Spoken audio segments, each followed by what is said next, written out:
Bueno, buenas tardes a todos. Gracias por conectarse. Ya está grabando Facu, está todo ok. A esta exposición con un tema muy interesante que vamos a tener hoy del trabajador independiente con colaboradores. Va a arrancar la exposición la doctora Rosalía Romero, flamante jueza del Juzgado Nacional del Trabajo número 45. Me pidió que la introducción sea breve, pero es abogada, procuradora, especialista en Derecho del Trabajo y una excelente jueza. Así que, doctora Romero, un placer tenerla acá, escucharla y aprender un poco de su sabiduría. Le damos la palabra. Bueno, muy buenas tardes a todos, muchas gracias por la invitación. Es un honor para mí compartir con ustedes esta tarde. Muchas gracias a todos los que nos acompañan de manera valiente, una tarde hermosa de sol, y estamos acá para aprender en forma conjunta. Siempre las charlas son un espacio de conocimiento compartido, y la verdad es que a esta altura del año ustedes saben que los jueces estamos a cuatro manos, tratando de cumplir con todas las exigencias, que son muchas, porque en verdad nosotros, todos los jueces, consideramos que tenemos que estar a la altura de las necesidades, de las circunstancias, y son muchas las exigencias y las necesidades. A veces es la esperanza del trabajador, y por qué no también del litigante, ¿no? De cobrar el honorario antes de fin de año, y en eso estamos trabajando denodadamente. Esto quiero que lo sepan. En este año que es muy complejo, con muchas incertidumbres, y bueno, la ley base, sin lugar a dudas, nos trajo mayores incertidumbres aún. Esta ley 27742, que salió publicada en el Boletín Oficial el 8 de julio del corriente año, que por imperio del artículo 237 cobra vigencia a partir del día siguiente al de su publicación, con un grandilocuente nombre de, bueno, la ley bases y puntos de partida para la libertad de los argentinos. Un montón, pero su contenido nos enfrenta a complejas figuras, que por suerte hoy vamos a analizar una sola de ellas, que lejos de acarrear libertad, implica más bien un retorno a la precarización, sin sanciones, claramente amortiguadas para el incumplidor, que nos retrotrae a situaciones ya superadas hace varias décadas. Y si bien es necesaria la modernización de nuestra disciplina, esto es importante, hay que decirlo, claramente este no es el método, ¿sí? Este no es el método. Vamos a hacer igual una lectura lo más eh, desapasionada posible, tratando de ser descriptiva de la norma y de su reglamentación, la norma compleja y su reglamentación que la contraría, eh, para, bueno, dejar el análisis posterior a los jueces, a los funcionarios que les toquen resolver los distintos casos.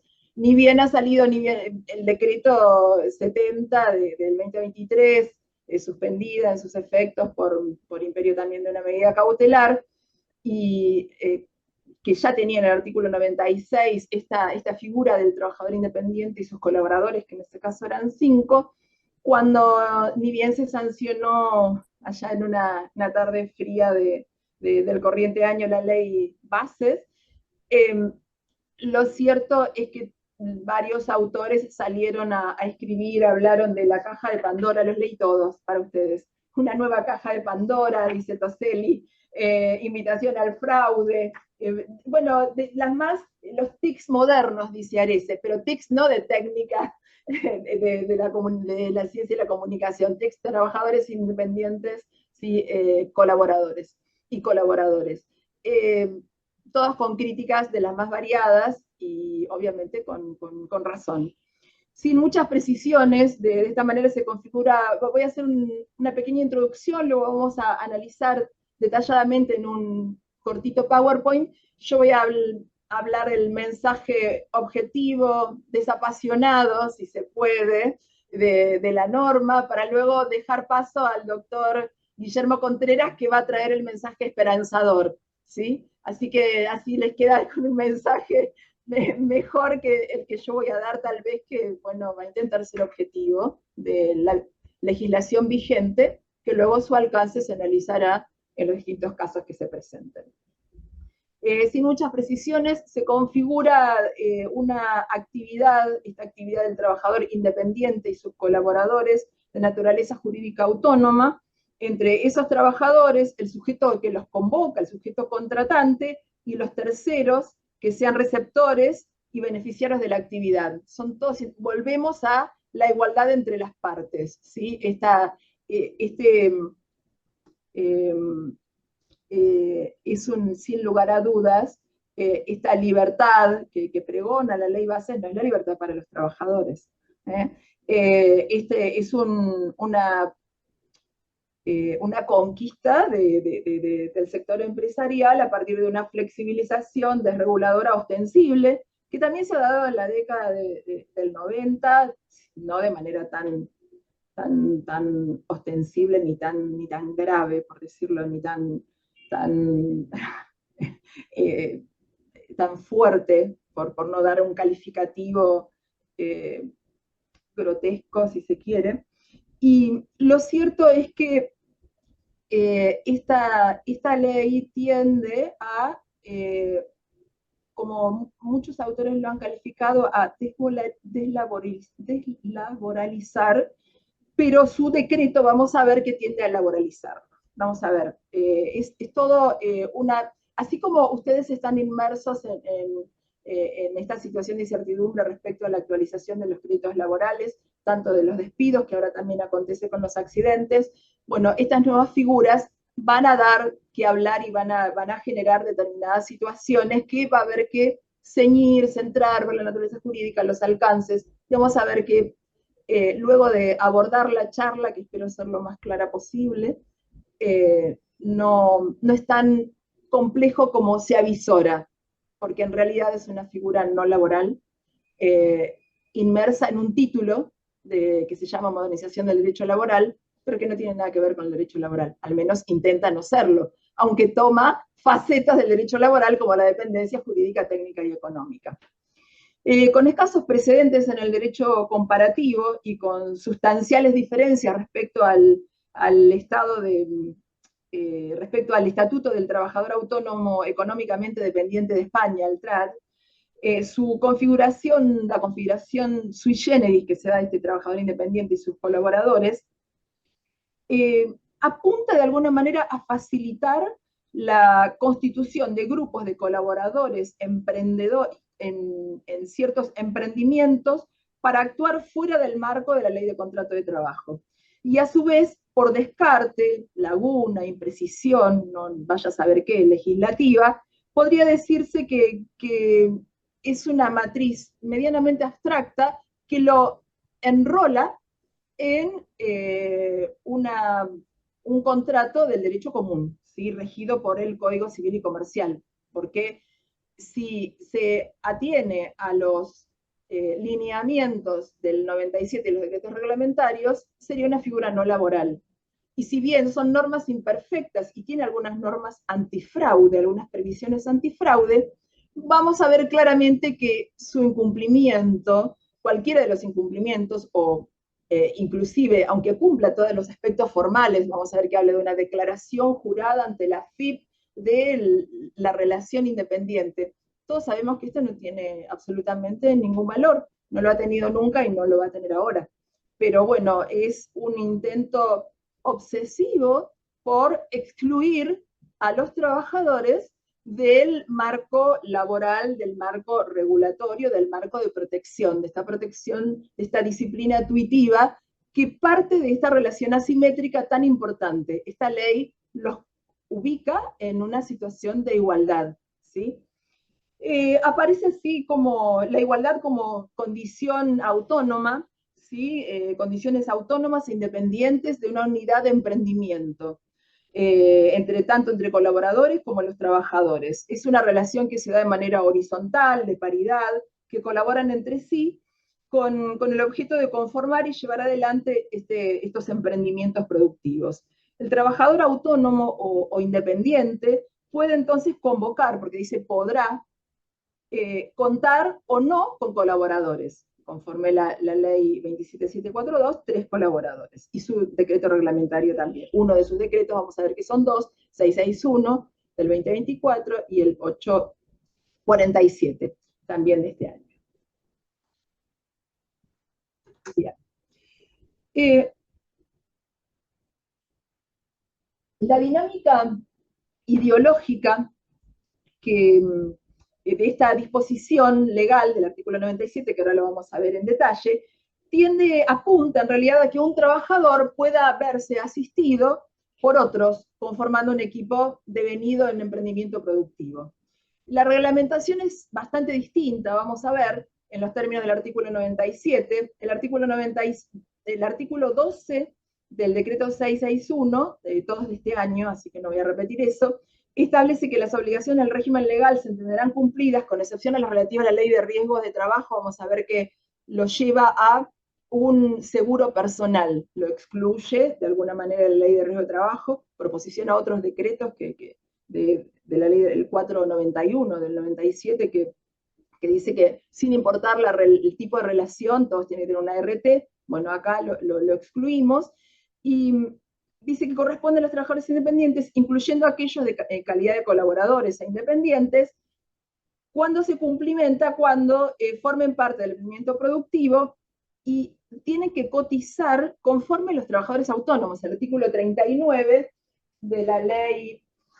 24977, que también ahora ha sido reformado por la 27743. O sea, vamos a ver que el 97 establece un régimen unificado, pero los decretos establecen uno individual, separado. La norma reglamentaria termina por dividir entonces lo que la norma que reglamenta, o sea, el decreto reglamenta la ley, el decreto que reglamenta la ley difiere de la finalidad específica del artículo 97. Y esto lo vamos a ver ahora en detalle. Y el decreto 847, también el artículo 24, anexo tercero, dice que los trabajadores deberán estar inscritos en este régimen general de impuestos y de los recursos de seguridad social, o sea, como trabajadores autónomos. No establece un régimen integral, un régimen unificado, que es lo que pretende el artículo 97.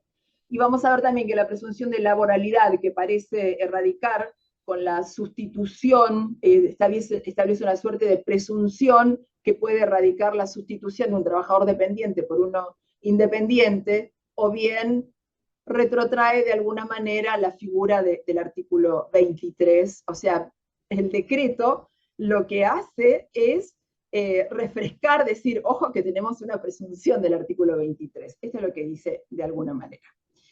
Bueno, a ver, vamos a compartir un PowerPoint para ir viendo en detalle. A ver si puedo compartirlo.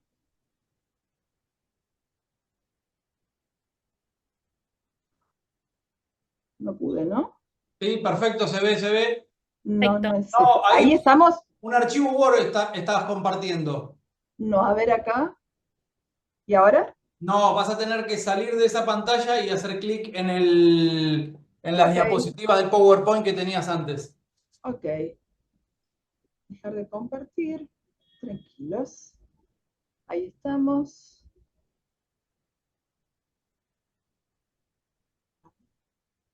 Acá estamos. ¿Ahí sí? Ahí te digo. Perfecto. Bien. Perfecto. Bien, así lo vemos en detalle, porque era una pequeña introducción, pero lo vemos en detalle. Entonces tenemos este título quinto, que está en el capítulo cuarto de la ley 27742, que se llama así, tiene un solo artículo, de los trabajadores independientes con colaboradores. Esta norma, vamos a ver que no está inserta en ninguna norma en ninguna ley laboral, ni tampoco de derecho común, está ahí, solita, aislada del mundo.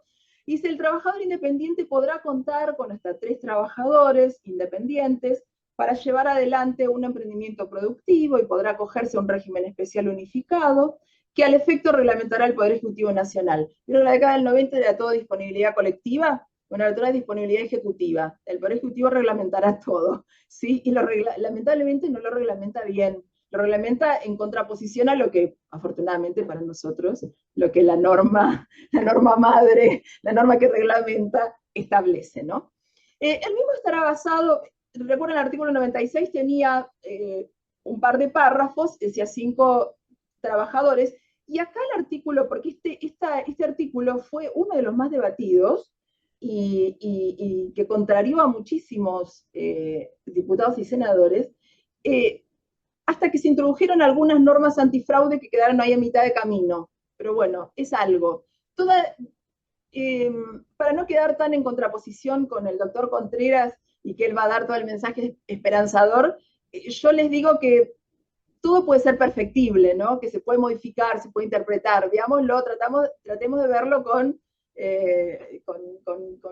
una mirada objetiva, sin todos los conocimientos que cada uno de nosotros tiene respecto a la naturaleza jurídica del contrato de trabajo y la dependencia y lo difícil que es establecer las fronteras en cada uno de los aspectos de la dependencia. Y vamos a ver cómo incurre en una contradicción en sí misma en la propia norma, el artículo 97. Dice, el mismo estará basado en una relación autónoma, sin que exista vínculo de dependencia entre ellos, ni con las personas contratantes de los servicios u obras, e incluirá, tanto para el trabajador independiente como para los trabajadores colaboradores, el aporte individual. Acá dice, habla de un aporte individual que es conjunto, un aporte individual habla de un régimen unificado, ¿sí? De una cuota mensual que comprenda la cotización del régimen previsional, el régimen nacional de obras sociales y el Sistema Nacional de Seguro de Salud y el régimen de riesgo de trabajo. Vamos a ver que esto ha quedado afuera. En condiciones y requisitos que establezca la reglamentación. Es como todo, como establezca la reglamentación. Y acá estos dos párrafos fueron incorporados a la norma y eso permitió su sanción. Queda prohibido fragmentar o dividir los establecimientos para obtener beneficios a fraude a la ley. ¿Qué es esto de fragmentar o dividir? Bueno, acá es como toda norma antifraude, debió establecer una sanción. No la tenemos, es una norma imperfecta. Pero al menos prevé una situación de fraude. Dice, ojo, señor empleador, no fragmente para irse por este camino desviado, ¿sí? Por más que algunos autores dicen, es una invitación a irse por el camino desviado, ¿no? El presente artículo dice, será de aplicación específicamente cuando la relación sea independiente. Bueno, hasta ahí estamos bien, independiente entre las partes. Es independiente entre todos, entre el trabajador independiente, los colaboradores, los que lo contratan. No hay relación, pero de ninguna índole, ni siquiera de derecho común, pareciera querer decir el artículo 97, pero obviamente todos sabemos que un vínculo jurídico tiene que existir, existe. Por más que intenten, como el 491 decía, aunque no haya relación de ninguna índole. ¿Cómo no haber relación de ninguna índole? Es decir, acá viene la parte más compleja, ¿no? En la que se encuentre ausente, o sea, trabajador independiente es aquel en que se encuentra ausente alguna de las notas típicas de la relación laboral, ¿sí? Que son dependencia técnica, jurídica o la económica. Y todos sabemos que la dependencia técnica puede estar o no presente. Entonces, si no hay dependencia técnica, ya es trabajador independiente. Esto pareciera no tener razón de ser. Por eso insisto en que es una norma no laboral que tiene tintes laborales en el marco de un título de modernización, ¿sí? Modernización laboral. Algo importante es que dice que será de aplicación específicamente cuando la relación sea independiente entre las partes. Esto ya es un tema, el tema es definir qué es independiente. Y a eso nos va a ayudar el doctor Contreras. Le dejo esa inquietud a él. Es decir, que proclama la ajenidad con relación al ordenamiento laboral, ¿sí? No ha sido incorporada, como les decía, a ninguna ley laboral, aunque aparece en el título de modernización laboral, pero con un contenido único, trabajador independiente y colaboradores, en esta multitemática disposición legal que ya sabemos que modificó montones de leyes, códigos. Bien. Relaciones independientes. Define la relación independiente como aquella que se encuentra ausente, como aquella en la que se encuentra ausente alguna de las notas típicas de la relación laboral, que son dependencia técnica o jurídica y económica. Acá tendríamos que ir a Goldín, a hablar de las fronteras de la dependencia, ¿no? Está basado, dijimos, en una relación autónoma, sin que exista un vínculo de dependencia, ¿sí? No existe subordinación de ninguna índole. No es la creación de una tercera categoría entre el binomio tradicional trabajador dependiente y trabajador autónomo. Es trabajador autónomo, ¿sí? O sea, no es una tercera categoría, trabajadores independientes. Es un trabajador autónomo, que se le intenta dar un ropaje distinto, pero es lo mismo. No resulta posible realizar una interpretación literal de este cuarto párrafo que les decía el artículo 97, porque en una relación subordinada, si bien supone, en general, en términos generales, la faceta de las tres dependencias, económica, jurídica y técnica, la ausencia de dependencia técnica no revela, bajo ningún punto de vista, la inexistencia de vínculo laboral. Contrato, tengo un nosocomio, contrato un cirujano, yo no le voy a decir cómo tiene que operar la nariz o cómo tienen que sacarme las arrugas, estarían necesitando uno. El artículo 97, vamos a ver que va direccionado a un régimen especial unificado. Esa es la finalidad, la intención.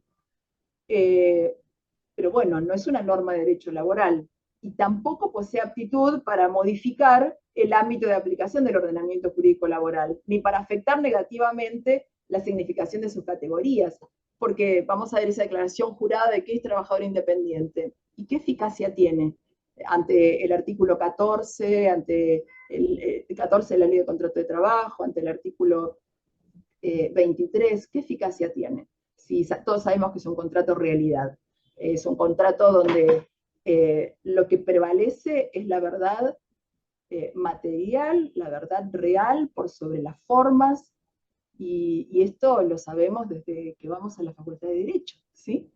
Esta figura establece un régimen especial unificado, reglamentado por el Poder Ejecutivo Nacional, que incluye tanto al trabajador independiente como a los trabajadores colaboradores. Y con un aporte individual de una cuota mensual, esta es la finalidad de la ley, ¿no?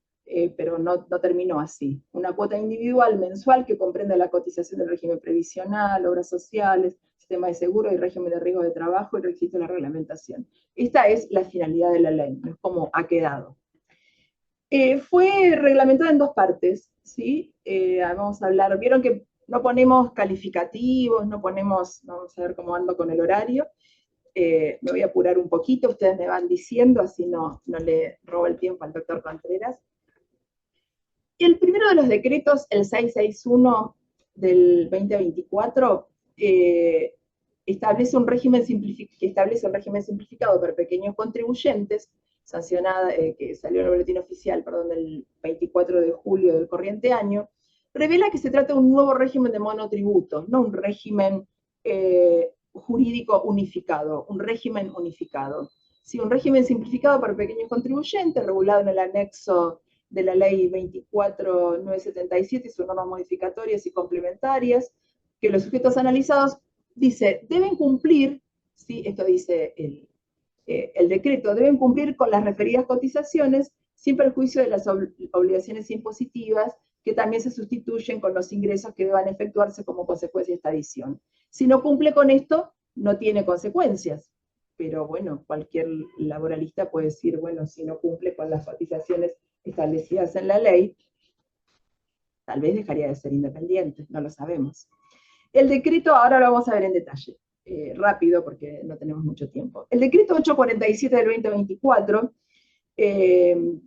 unos meses más tarde, el 26 de septiembre también del corriente año, en el anexo 2, establece el artículo 24 que deberán prestar declaración jurada ante la FIP, ahora ARCA, respecto al carácter independiente de la relación. Vieron que todo es efímero, ahora todo es vertiginoso, todo, ayer era FIP, hoy es ARCA, y todo es así.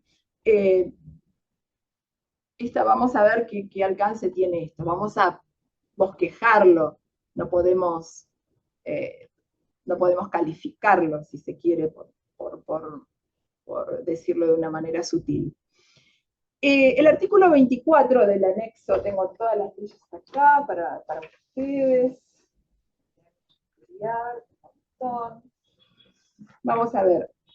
El artículo 24 del anexo 2 del decreto 847, que es larguísimo y tiene montones de particularidades, determina que el régimen no será de aplicación. Fíjense, acá empiezan los problemas.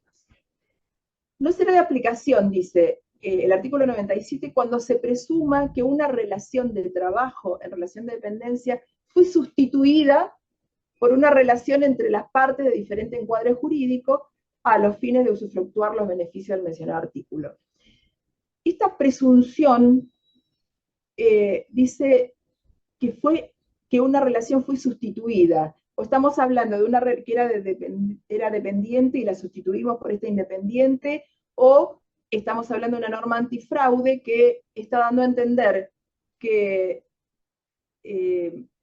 utiliza esta figura, pero en realidad se presume la existencia del contrato de trabajo, ¿sí? A partir del 23, memorando el artículo 23. Se menciona esta presunción vía reglamentaria de inoperatividad o inaplicabilidad del régimen, artículo 97, como lógica derivación de la presunción de laboralidad del artículo 23, con prescindencia de la calificación que las partes le otorgan al vínculo, ¿no? Esto es una obviedad. Yo lo nombro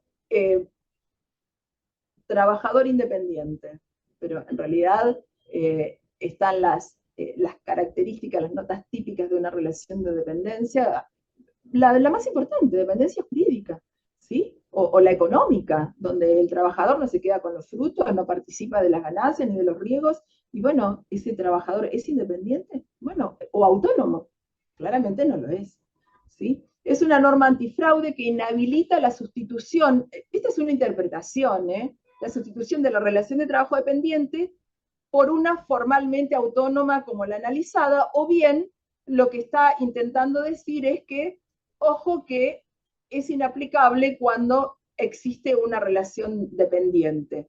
¿Vieron? Por eso les puse esta deslaboralización laboralizada, porque este decreto, de alguna manera, vuelve a decir, ojo, que si hay una presunción de relación de trabajo, esto no va. Esto, en términos poco jurídicos, ¿no? De manera coloquial se los digo con cariño. Sin exclusividad y actividades simultáneas. Bueno, esto es una obviedad, ¿no? Si no hay relación de ninguna índole, pero bueno, está reglamentado, ¿eh? La relación entre el trabajador independiente y los trabajadores independientes y colaboradores, estas características, trae algunas particularidades, ¿sí? No podrá, dice el artículo 24, que es bastante extenso, no podrá limitar ni restringir la posibilidad de que el trabajador independiente colaborador realice actividades en forma simultánea. El trabajador independiente colaborador tendrá además libertad para mantener simultáneos contratos de colaboración, de trabajo, de provisión, de libertad. Bueno, no hay exclusividad, ni siquiera el contrato de trabajo hay exclusividad, como podría haberlo en una relación donde no hay relación, o sea, no está definida relación hay, donde no hay un vínculo jurídico definido. Relación obviamente siempre hay, consecuencias jurídicas siempre hay. Y el artículo 24, también en el anexo 2, no limita entonces el derecho del colaborador independiente a celebrar libremente otras contrataciones con otras personas, aclarando algo que, bueno, como les dije, es una obviedad, porque no estamos ante trabajadores, porque estamos ante trabajadores autónomos, independientes, al menos se intenta hacerlo, ¿sí? La rescisión sin consecuencias jurídicas. Esto es bastante particular, porque el artículo 24 establece en el inciso B, cualquiera de las partes podrá rescindir en cualquier momento el vínculo de la colaboración. Rescisión sin ninguna consecuencia jurídica. El vínculo que comprende la norma puede encuadrarse dentro de los contratos de derecho común. Si no lo encuadramos dentro del derecho laboral, si no se presume la existencia del contrato de trabajo, si no se dan las notas típicas del contrato de trabajo, pero aún en el marco del Código Civil y Comercial, nunca se habilita una extinción unilateral sin ninguna consecuencia jurídica, ¿sí? Aún en el marco de la igualdad, ¿sí? No, siempre una consecuencia jurídica hay, de manera irrestricta y sin consecuencias jurídicas. Así vemos que el artículo 1261 del contrato de obra establece que si bien el comitente puede desistir del contrato por su sola voluntad, pero debe indemnizar al prestador todos los gastos y trabajos realizados y la utilidad que hubiera podido obtener. Tiene una consecuencia jurídica. y el artículo 1274, que es de prestación de, 1279, perdón, prestación de servicios continuos. Bueno, ya se los digo, así voy dando paso al doctor Contreras. Dice que debe haber un preaviso razonable, una razonable anticipación si se decide la finalización de los servicios continuados por tiempo indeterminado. El límite al número de colaboradores. Bueno, el artículo 24, en su inciso C, determina no podrá mantener vigentes en forma simultánea más de 3 trabajadores. Esto en consonancia con lo que establece el propio artículo 97, no bajo esta modalidad. Esta limitación impuesta por la norma reglamentaria establece como pauta la posibilidad de acogerse al régimen especial, unificado. Esta es la tendencia, ¿no? Yo creo que esto se puede ir modificando y se le va a encontrar la vuelta para establecer un régimen unificado, tal vez, ¿sí? Como pauta de relación que se vislumbra entre el trabajador independiente y los colaboradores. Tenemos entonces, a través de la norma reglamentaria, algunas previsiones antifraude, ¿sí? Como la mención de la presunción de la relación, pero las situaciones, en situaciones incomprensibles como la rescisión unilateral sin consecuencia jurídica alguna. Espérenme un segundo, ya estoy con ustedes.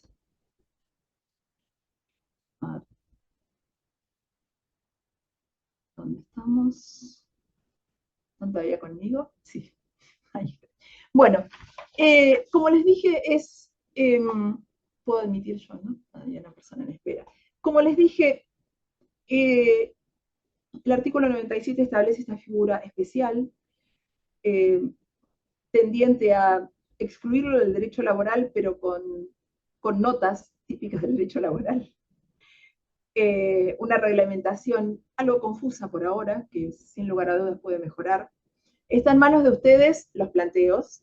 Esto genera una gran conflictividad por la poca claridad en la que se ha plasmado este requerimiento, de alguna manera, esta flexibilización laboral desreguladora, que sin lugar a dudas implica desprotección, ¿sí? Implica desprotección. Algunos, David Duarte dice, bueno, esto contraría el artículo 14 bis de la Constitución Nacional. El artículo 14 bis, cuando habla de la protección de las diversas formas de trabajo, no se ocupa solo del derecho laboral.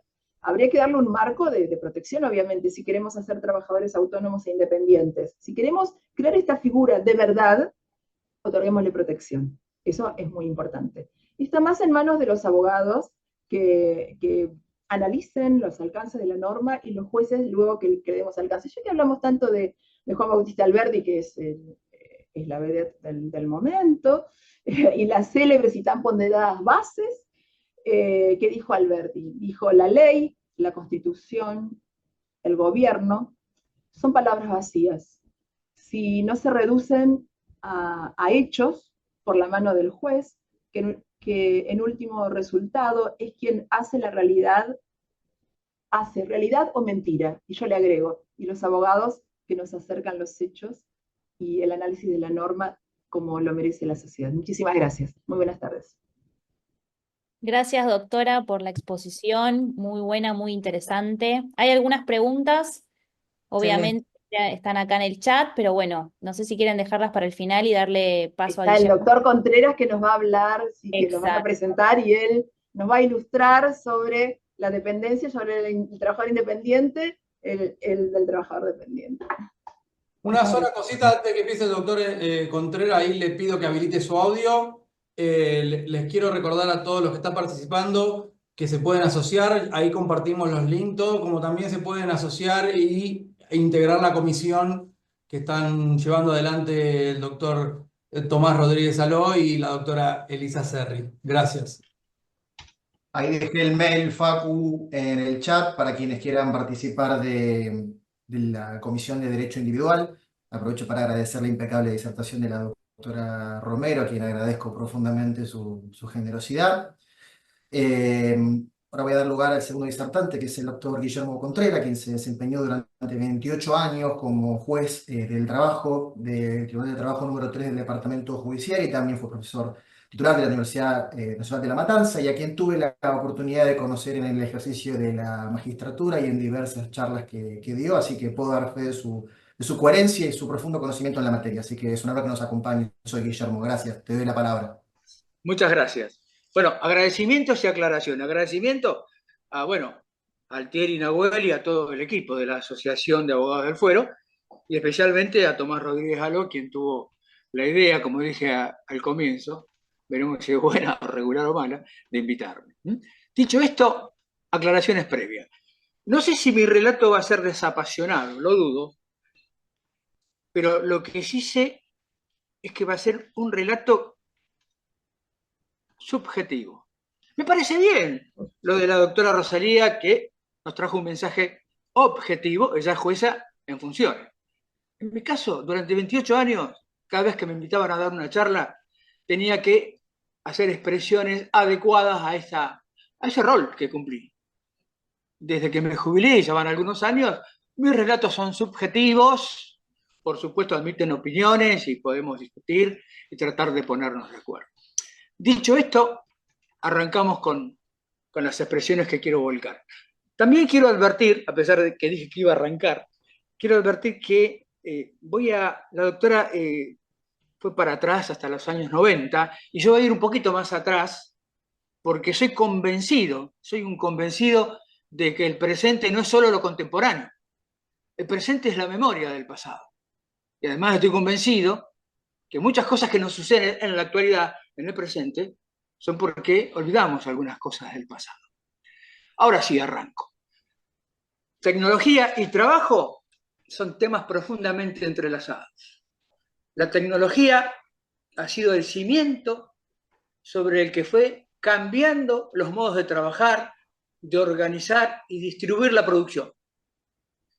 Ya desde la primera década del siglo XXI aparece, como también expresó la doctora Rosalía, una nueva ola de cambios tecnológicos que fueron dándome la posibilidad de, antes de avanzar con lo concreto, con la realidad actual, con esto que también se expresó en punto a las fronteras del derecho del trabajo.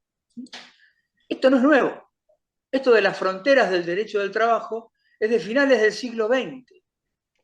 Grandes cientistas del derecho del trabajo, Alain Supiot, Pla Rodríguez, escribieron ríos de tintas sobre esta temática. Temática de cómo ampliamos las fronteras del derecho laboral para poder abarcar a los nuevos modos de producir, los nuevos modos de trabajar. Es un tema interesante, pero que excede la convocatoria, por lo cual simplemente lo quería mencionar. Entonces vamos al hoy. ¿Qué pasa hoy? Miren, asistimos a una renovada, y yo diría feroz ofensiva contra el derecho del trabajo. Busca imponer ¿qué cosa? Su nueva aplicación.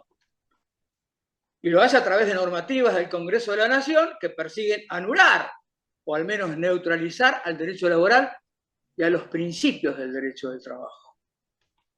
Entonces me preguntaba cuando el doctor Tomás me invitó a dar esta pequeña charla, ¿cómo encararla?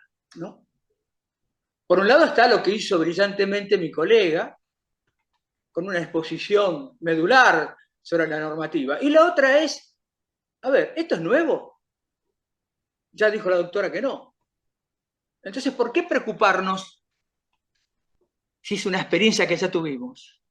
¿Qué hacemos con este embate contra el derecho laboral? ¿Qué hacen los abogados para defender las situaciones de sus clientes? Por supuesto, cuando estamos defendiendo a un trabajador. Miren, yo no tengo las soluciones, pero sí tengo algunas pistas que no son novedosas, pero que sí pueden constituir herramientas para esa actitud defensiva de todo litigante.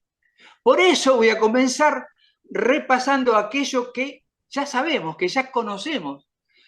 Después, si tengo tiempo, podré acercar algunas reflexiones sobre la temática convocante. Paso a las certezas. Aclaro que no voy a decir nada nuevo, ¿no? Certezas.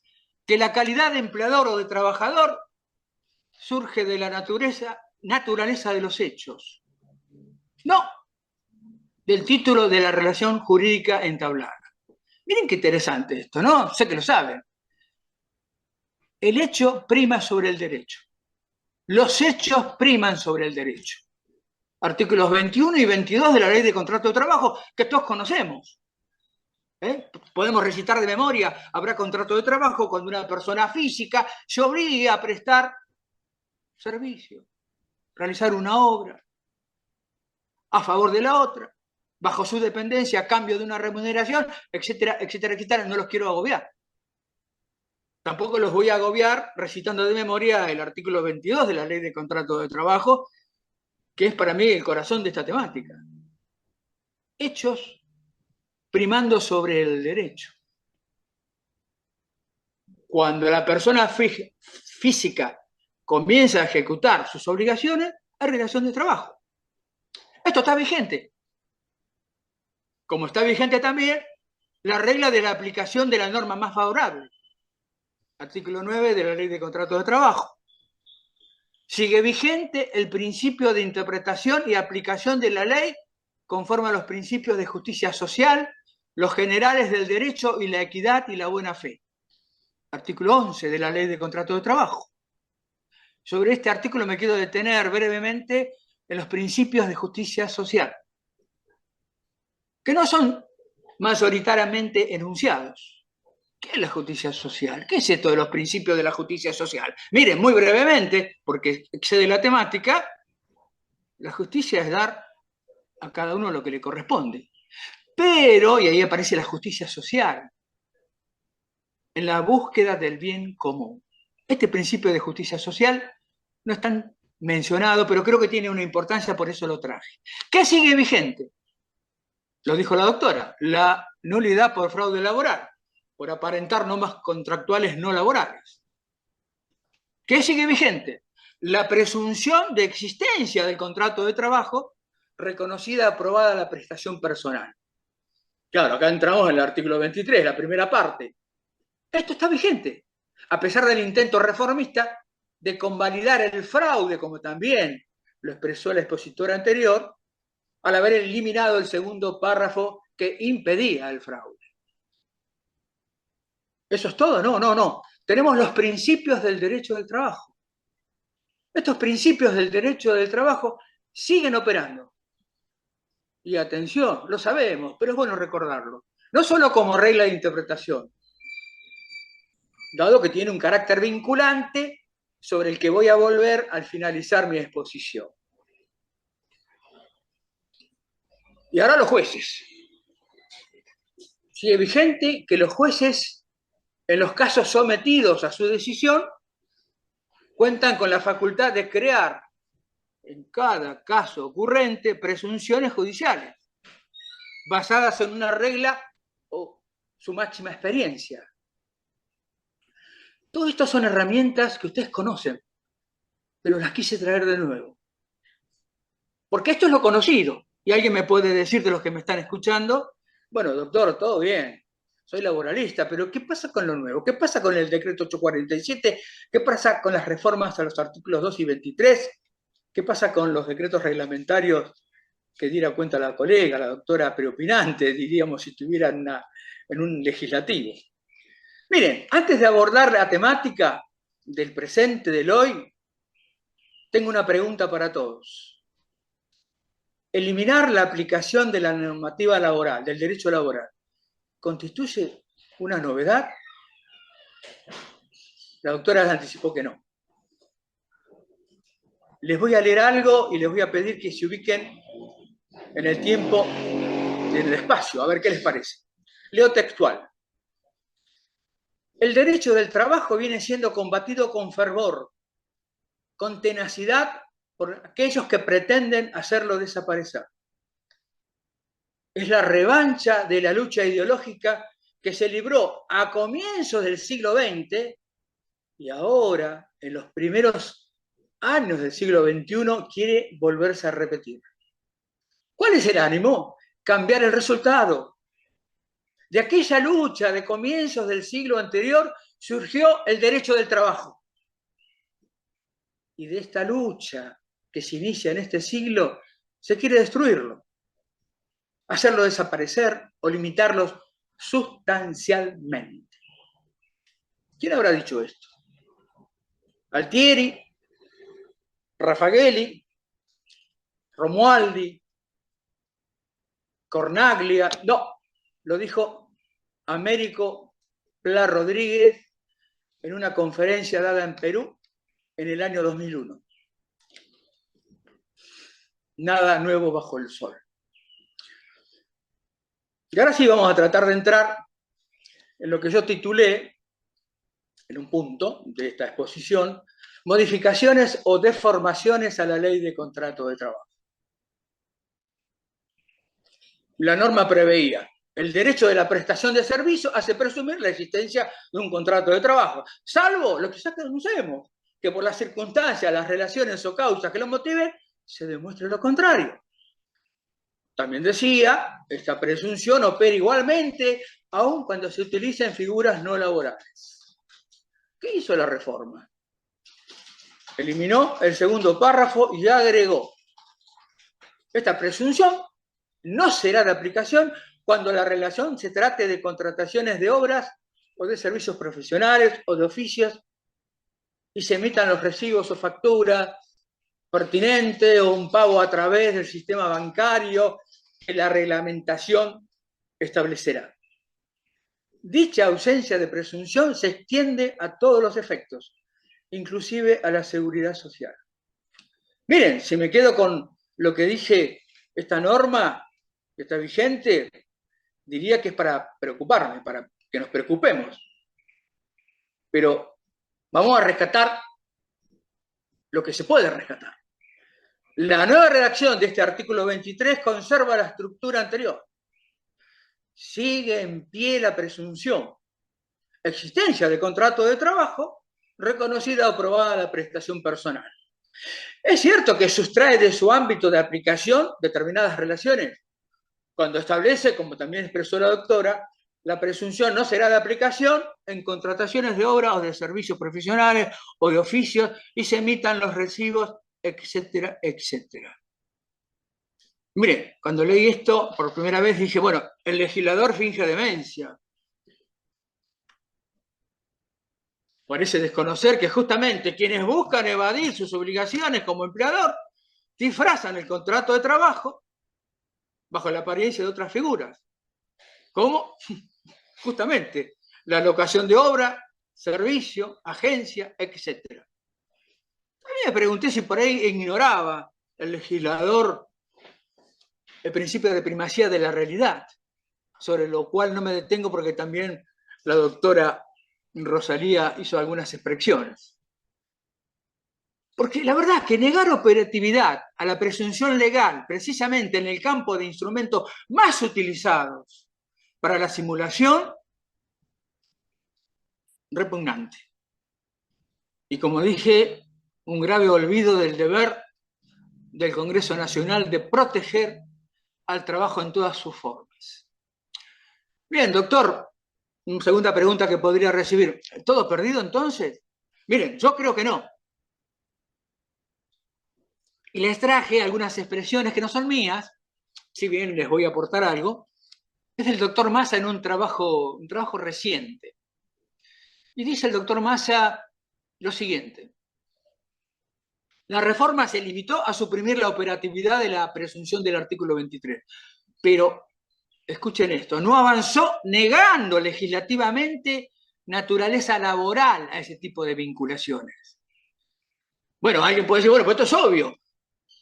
Miren, el legislador pudo haberlo dicho, como lo hizo en otras oportunidades. ¿Recuerdan con el trabajo del transporte de mercaderías? La ley expresó, la ley 24653, por ahí cerquita de Bandar, que el fletero era autónomo. ¿Pudo hacerlo? Claro que pudo hacerlo, pero no lo hizo.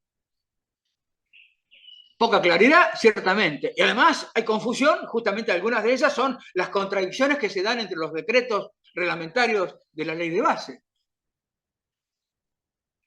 Insisto, se reduce la aplicación de la presunción, pero queda abierta una ventana. Y qué no decir de aquello que la doctora conoce bien como jueza en ejercicio y yo en el ejercicio de la magistratura. Ante falta de presunción legal, suponemos, desapareció la presunción del 23 para estos tipos de contrato.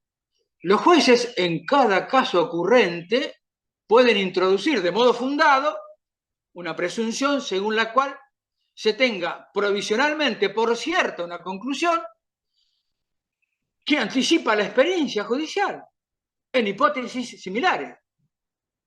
Estas son presunciones judiciales, sé que lo saben, que provocan la inversión de la carga de la prueba. Y esto está vigente. La Corte Suprema de Justicia ejerció esta facultad al crear una presunción legal, ¿recuerdan? En materia de despidos discriminatorios. Tenemos que ir al año 2011, no tan lejos, en la causa Pelicore.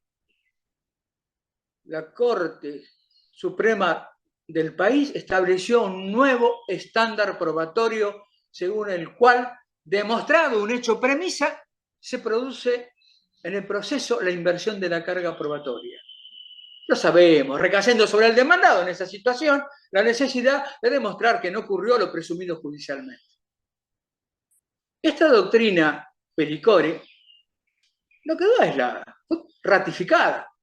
Causa Pelicore 2011 estableció o ratificó el estándar probatorio que se había dado en antecedentes. Y luego se reitera esto en la llamada doctrina del caso Cisneros, ya estamos un poquito más acá adelante, 2014. Volvió a afirmar que el acto discriminatorio presenta dificultades probatorias, por lo cual la parte que invoca ese acto es suficiente con la acreditación de hechos que prima facie evaluados resulten idóneos para presumir la existencia, caso en el cual corresponderá al demandado lo que ya sabemos: inversión de la carga de la prueba. Años después, dos fallos: Fontana y Caminos. Causa Fontana y causa Caminos. En el primero volvió a recordar el estándar de prueba que debe aplicarse.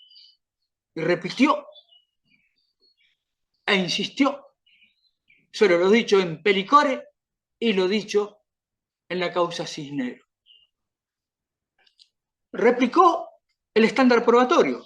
La existencia del motivo discriminatorio se considera probada si el interesado demuestra de modo verosímil que la medida fue dispuesta por ese móvil. En ese caso, ¿qué corresponderá? Inversión de la carga de la prueba.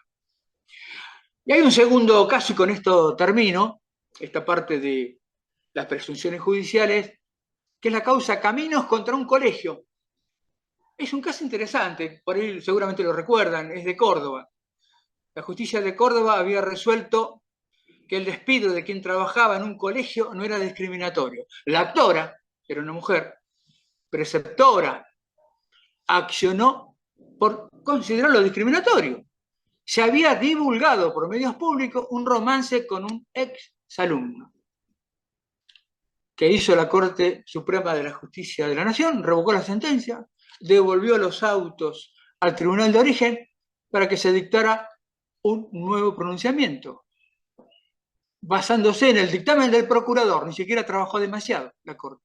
Se limitó al trabajo efectuado en su dictamen por el fiscal, quien dijo, no voy a repetir lo mismo que vine repitiendo, y citó como antecedente los fallos Pelicore y Cisneros. Yo creo que no quedan dudas que los jueces pueden y deben, en los casos ocurrentes, presumir en los términos que venimos comentando. En esos términos, que los vínculos excluidos de la presunción del artículo 23 tuvieron naturaleza laboral. Las partes estuvieron unidas por un contrato de trabajo y quedará a cargo del demandado demostrar que esas tareas fueron prestadas de manera independiente. Por último, con respecto a este artículo 23, voy a citar a Mario Ackerman, en un trabajo reciente. Al respecto dijo: el meollo de la cuestión radica en poner el foco sobre el requisito fundamental para excluir la presunción. ¿Cuál es ese requisito fundamental? Que exista un contrato de obra o de servicios. O sea, la contratación debe responder a las exigencias, también lo expresó la doctora, del artículo 1251 del nuevo Código Civil y Comercial de la Nación. Claramente establece, hay contrato de obra, etcétera, etcétera, cuando se obliga a favor de la otra parte, llamada comitente, a realizar una obra material o intelectual o a proveer un servicio mediante una retribución. Pues obviamente comparto humildemente con Ackerman su expresión. Si no se cumple con este requisito esencial, la reforma queda desactivada. Me voy a permitir brevemente hacer algunas expresiones breves con respecto a la reforma o la deforma del artículo 2 de la Ley de Contrato de Trabajo. En la reforma quedó dicho, a las contrataciones de obras, servicios y agencias y de todas las reguladas en el Código Civil y Comercial de la Nación quedan excluidas de la Ley de Contrato de Trabajo. Vaya novedad, también creo que fue dicha. Esta disposición no agrega nada. Y también, volviendo a lo anterior, no niega la naturaleza laboral de las vinculaciones contractuales civiles o comerciales, como la locación de obra, la locación de servicio o el contrato de agencia. Nótese que este párrafo injertado, no utiliza expresiones como en ningún caso, ni emplea ningún término que lleve a esa conclusión. Debe entenderse entonces, o puede, me corrijo, puede entenderse que la nueva redacción del artículo 2 declara innecesariamente que cuando una relación constituya realmente una locación de obra, una locación de servicio, un contrato de agencia, etcétera, u otro reglado en el Código Civil y Comercial, no será regida por la ley laboral. Es decir, se dijo poco y mal, dijo la doctora, y yo le agrego a eso, se dijo cosas innecesarias. Pensaba cerrar esta participación hablándoles de, como también anticipé, de los principios del derecho del trabajo. Lo sabemos, pero no está mal recordar. Estos principios de nuestra disciplina pueden ser definidos como esas ideas fundamentales de la organización jurídico-laboral. Surgen del orden normativo existente, pero lo retroalimentan. Le da sentido a cada una de las disposiciones. Resultan indispensables estos principios para aplicar rectamente sus normas. Por eso digo, los principios del derecho del trabajador tienen una razón de ser. Hay que defenderlos, hay que buscar el modo de aplicarlos. Y para esto necesitamos, como dijo mis colegas, yo soy jubilado, fue jubilado, los abogados. Planteo sesudo de los abogados, que obliguen a los jueces, entre comillas, a expedirse conforme a los principios. Miren, les voy a dar un ejemplo personal, disculpen la autorreferencia.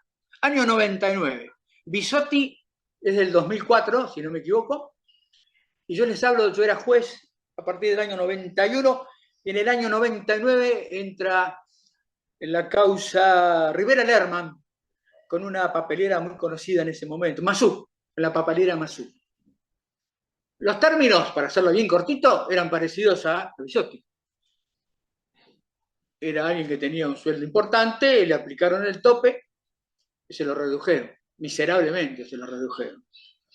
Bueno, esto es en el 99. Todo el mundo, yo hablaba, explicaba el tema, pedía opiniones. No, mirá, en la Corte ya ha convalidado, la Corte de la provincia, que el tope es constitucional. Bueno, estudiamos el tema, yo estaba en un tribunal de trabajo, ahí estaba con Meich, con Moisés Meich, tuve el honor de trabajar con Moisés Meich, y posteriormente se sumó también el doctor Raffagelli, así que tuve compañeros y maestros al lado mío. No obstante esta expresión de mis colegas, mirá, esto va a ir a la Corte Provincial, lo que vas a hacer es hacerle perder tiempo a Rivera Lerma. porque la Corte Provincial, cuando yo trabajaba al menos, demoraba 4, 5 o 6 años para decidir. Y todos sabemos que todos sabemos, no estamos en la provincia de Buenos Aires, los que litigan en la provincia de Buenos Aires saben que la tasa era pasiva, creo que sigue siéndolo, con lo cual siempre era un negocio para la empresa ir a la Corte. Ponían bonos, iban a la Corte, los bonos seguían en su poder, si les salía mal, rescataban los bonos, los vendían y les daba plata para el abogado, para el litigante y le quedaba también para ellos. Bueno, no obstante ello, yo asumí el riesgo y declaré inconstitucional en el 99 el tope del 245 de la LST para el caso concreto. Rivera Lerma es el caso. Fue a la Corte Provincial,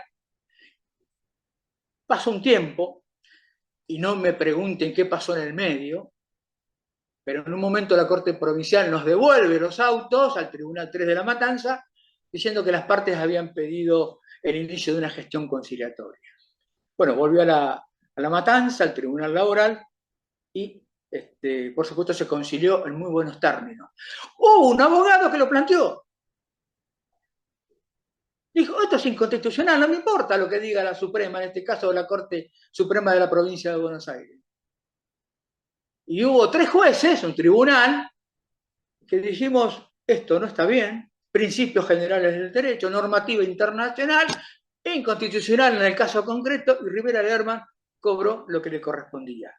De ahí es mi deseo de instalar en esta breve exposición, ¿no?, el retorno a los principios del derecho del trabajo, a las razones del principio. Miren, estoy recordando ahora algo que dijo, sí es un doctrinario actual, ¿no?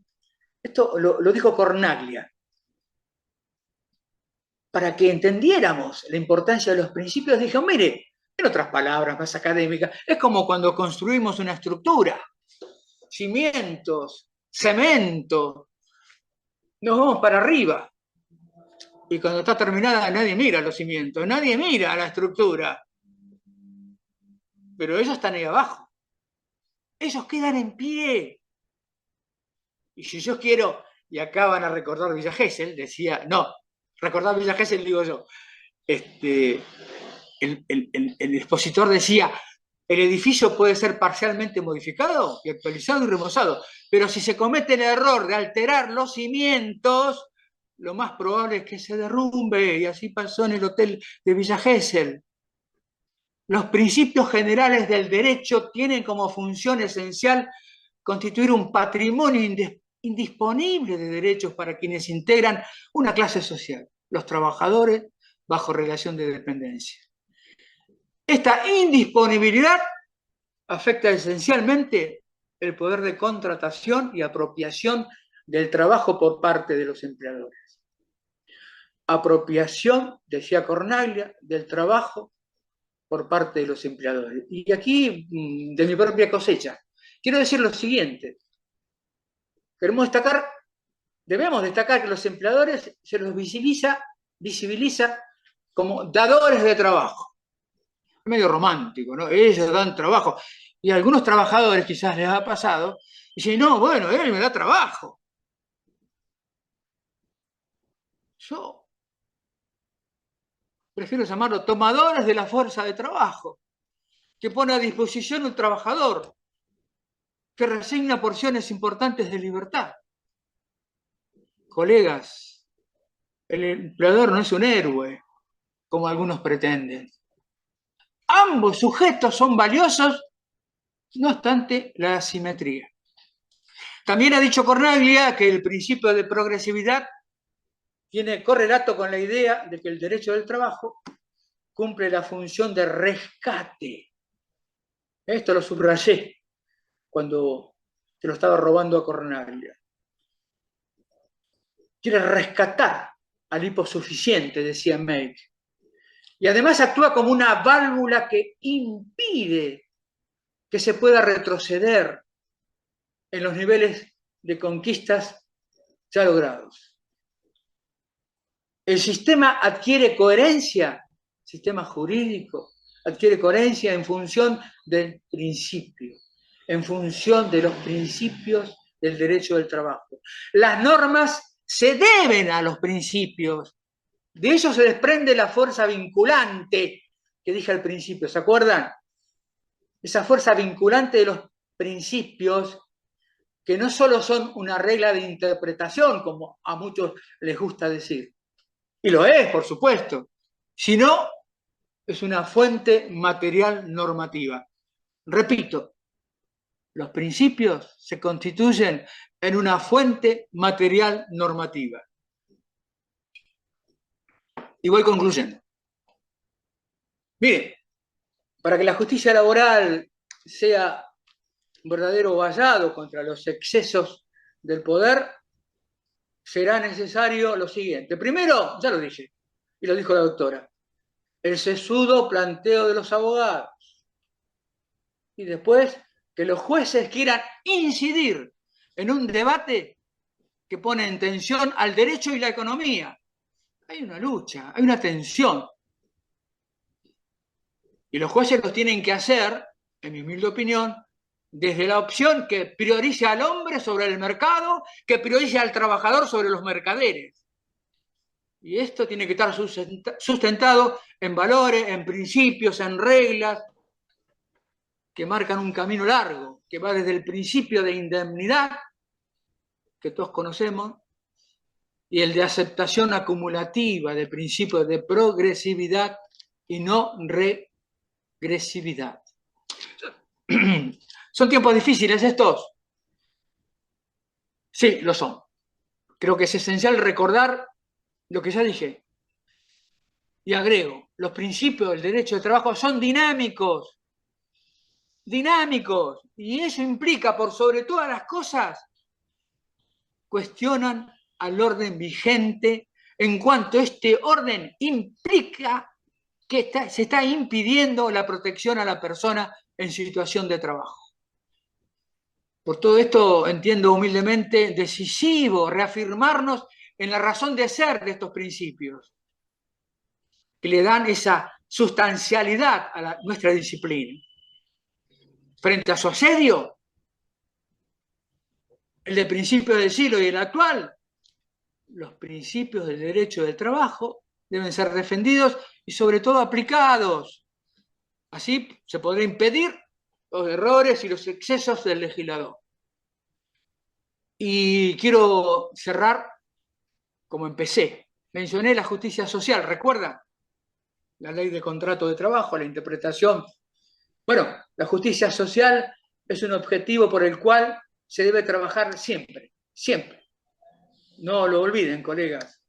Una vez más, todo depende de nuestro trabajo. Todo depende de la pasión que pongamos. Gracias por escuchar. Impecable, Guillermo, muchísimas gracias. Quiero Sí, responder a algunas preguntas, si es posible. Sí, cómo no.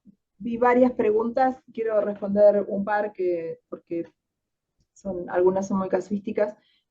Bajo ningún punto de vista o no se entendió nada de lo que dije, porque esta figura de ninguna manera borra toda la jurisprudencia ni la presunción del 23, ni mucho menos, al contrario. Cualquiera de las falencias previstas en la misma norma, si subyace un contrato de trabajo, obviamente existe un contrato dependiente hetero dirigido, un contrato dependiente, y no la figura del trabajador autónomo, del trabajador independiente con sus colaboradores. Esta figura no es muy distinta de la que se venía intentando, solo que ahora se lo dice en una norma, pero no cambia nada, ¿sí? Esto por un lado, no es que ahora no se puede invocar más el fraude, no, al contrario, hoy más que nunca se debe velar por el trabajador y por los derechos que le asisten, ¿no? Eso por un lado. Por otro lado, muy importante algunas preguntas referidas a la falta de registro. Lo que desapareció es la sanción tarifada. Sí, no es la temática del día de hoy, pero quiero aclarar esto. Desapareció la sanción tarifada. Esto es un arma de doble filo, porque se puede reclamar bajo el derecho común. La obligación registral subsiste, y subsiste. Lo que no desapareció es la indemnización tarifada. Entonces, hoy por hoy se puede reclamar, demostrar un daño aún mayor. No pude acceder a la obra social, no tengo aportes jubilatorios, no puede, o sea, no, por haber desaparecido la sanción, no significa que la sanción tarifada, sigue siendo una norma imperfecta, obviamente, porque no tiene la sanción, pero tenemos todas las normas del derecho común que realmente nos abre un abanico. Los trabajadores que han reclamado en derecho civil por discriminación, responsabilidades precontractuales, han tenido indemnizaciones realmente muy importantes. Si nosotros empezamos a manejar, seguramente ustedes lo manejan mucho mejor que yo tal vez, el Código Civil y Comercial, e invocamos todas las normas que hacen a los daños que sufren las personas por la ausencia de registro, que son muchísimas, más allá del estado de incertidumbre y la falta de contar con una obra social, de estar fuera del sistema. Son trabajadores que están realmente fuera del sistema. La ley persigue la registración, pero lo que no quiere es afectar al empresario. Es una situación algo ambivalente, si se quiere. Espero que les haya sido útil la charla. El doctor Contreras, brillante su disertación. Todos somos colegas, no es que ustedes somos todos colegas, solo que a mí me toca trabajar de jueza, pero somos todos colegas, ¿sí? Ustedes saben que yo tomo mis audiencias y que hablamos de igual a igual, somos todos colegas y no hay una distinción, solo la función. No, uno no es juez y otro es abogado, somos todos colegas, estudiamos en las mismas facultades y es momento de que haya más acercamiento entre los jueces, los letrados, entre todos hacemos la justicia. Entre ustedes y nosotros defendemos nuestra arma más importante, que es la Constitución, ¿sí? Y hacia ella tenemos que ir. Así que para mí ha sido un placer enorme compartir esta tarde con ustedes. Les deseo un muy, muy buen fin de año y estoy a su disposición. Ahí les dejé mi mail, yo respondo los mails. No tengo redes para que no me insulten, ¿no? No uso redes, es importante. Creo que yo trabajo un montón, esto lo saben, y las redes tienen algunas cuestiones buenas y otras no tan buenas, y decidí personalmente no hacerlo, pero sí respondo los mails.